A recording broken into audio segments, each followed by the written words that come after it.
नमस्ते, मेरा नाम प्रियांशी गुप्ता है और मैं डीएच साइंस एकेडमी के 8 क्लास की बालिका हूँ। मैं आपको एक शिक्षाप्रद कहानी सुनाना चाहती हूँ जिसका नाम है लाख टके की बात। एक बार एक राजा था। वह जंगल में शिकार करने गया।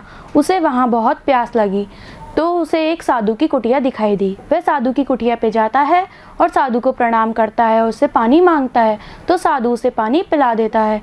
तो वह राजा साधु से कहता है कि आप मुझे कुछ शिक्षा दो। तो साधु कहता है मैं तुम्हें शिक्षा तो दे दूंगा लेकिन मेरी हर शिक्षा के 1 लाख रुपए देने होंगे। तो राजा उसकी शर्त मान लेता है।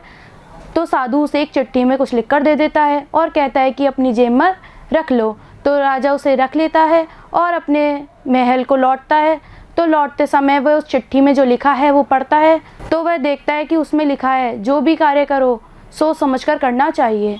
तो राजा जब अपने महल पहुंचता है तो उसे रात हो जाती है। तो वह देखता है कि उसकी पत्नी के साथ कोई लड़का सोया हुआ है। तो उसे देखकर वह गुस्सा आ जाता है तो अब वह अपनी तलवार को निकालता है। लेकिन उसे एकदम से साधु की बात याद आ जाती है। तो वह तलवार को वापस रख देता है और उस लड़के को टंटोल कर देखता है तो देखता है कि वह और कोई नहीं, वो तो बल्कि उसकी खुद की बेटी सोई हुई है जो किसी नाटक में लड़के का चरित्र निभाकर आई है और अपनी माँ के पास सो गई है। तो राजा सोचता है यदि मैं साधु की बात को ध्यान में नहीं रखता तो आज अपने हाथों ही मेरी बेटी की हत्या कर देता और उसका हत्यारा बन जाता। तो हमें इस कहानी से सीख मिलती है कि जो भी कार्य करे उसे 100 बार सोचकर या सोच समझकर करना चाहिए। धन्यवाद।